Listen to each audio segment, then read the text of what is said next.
Bonjour à tous. Dans cette capsule, nous allons travailler la fonction rationnelle de base, transformée et la simplification de la règle. La règle de la fonction rationnelle de base est f de x est égal à 1 sur x. Regardons la table de valeurs. Si x est égal à moins 2, on a 1 sur moins 2 qui est moins 1 demi. Si x est égal à moins 1, on a 1 sur moins 1 qui est moins 1. Si x est égal à moins 1 demi, on aura 1 divisé par moins 1 demi, ce qui revient à faire 1 multiplié par moins 2, ce qui est moins 2. Si le x est égal à 0, la fonction n'est pas définie parce qu'on ne peut pas diviser par 0. X est égal à 1 demi, 1 divisé par 1 demi, ça donne 2.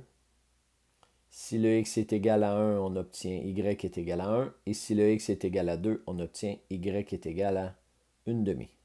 Avant de faire le graphique, regardons la définition d'asymptote. Une asymptote est une droite dont une courbe s'approche de plus en plus sans jamais y toucher.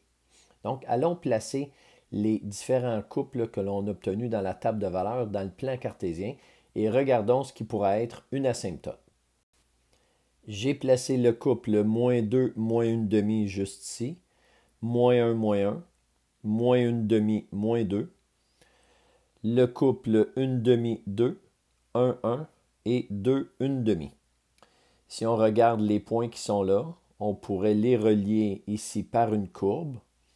Donc ici, c'est la même chose dans le cadran numéro 1. On va aller tracer les deux courbes.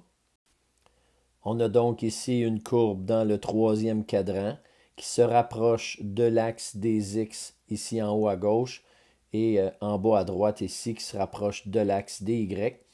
Même chose pour le cadran numéro 1. Vers le haut, on se rapproche de l'axe des y et vers la droite, on se rapproche de l'axe des x.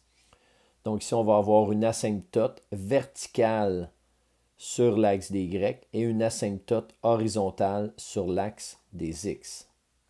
Dans l'analyse de la fonction à l'aide des propriétés, on aura une asymptote horizontale, juste ici, en y est égal à 0, et une asymptote verticale juste ici en x est égal à 0. Complétons maintenant l'analyse.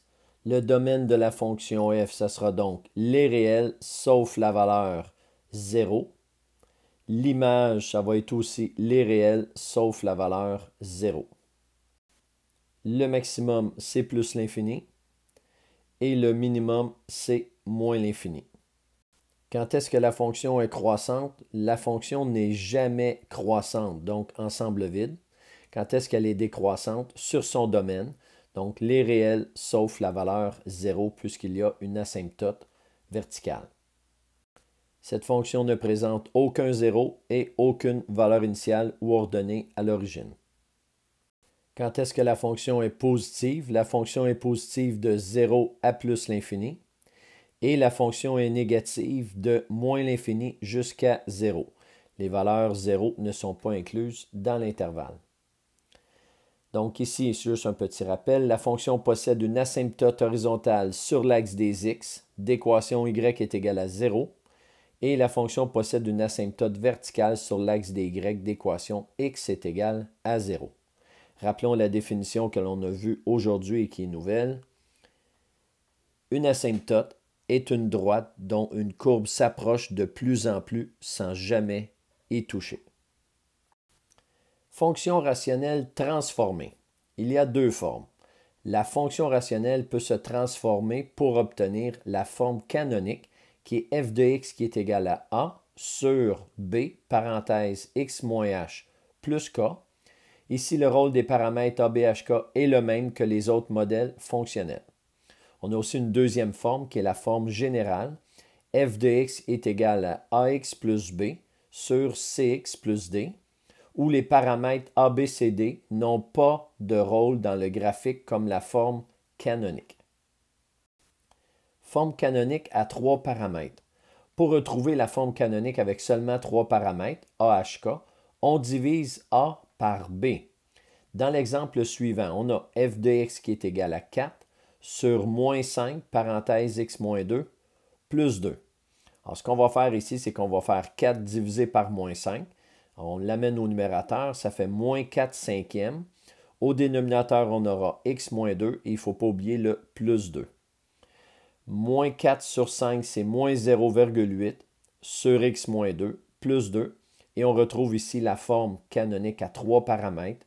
Paramètre A qui serait moins 0,8, le paramètre H qui serait 2 et le paramètre K qui serait 2. Je tiens à faire remarquer qu'on a la même valeur de paramètre H et K dans les deux formes. C'est le paramètre A qui était jumelé au paramètre B pour en former un seul. Donc, ça serait exactement le même graphique dans les deux règles. Numéro 46. Retrouve la forme canonique à 3 paramètres des fonctions suivantes.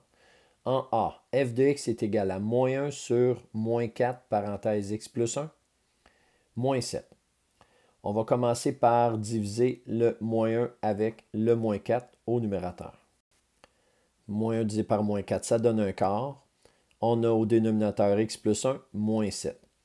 Maintenant, le moins 1 quart, on peut le laisser comme ça ou l'écrire à l'aide de la notation décimale. On obtient donc f de x est égal à 0,25 sur x plus 1, moins 7. En B, on a g de x qui est égal à 2, moins 22 sur 2x plus 6. On ne reconnaît pas nécessairement la forme canonique maintenant, mais juste en réécrivant. Donc, le moins 22, on va mettre un 2 en évidence ici. Il va rester x plus 3 dans la parenthèse, puis on va écrire le plus 2 à droite. Voilà ce qu'on obtient. Moins 22 sur 2, parenthèse x plus 3, plus 2. Maintenant, on va pouvoir diviser le moins 22 par 2, ce qui nous donne g de x qui est égal à moins 11 sur x plus 3, plus 2. Voilà.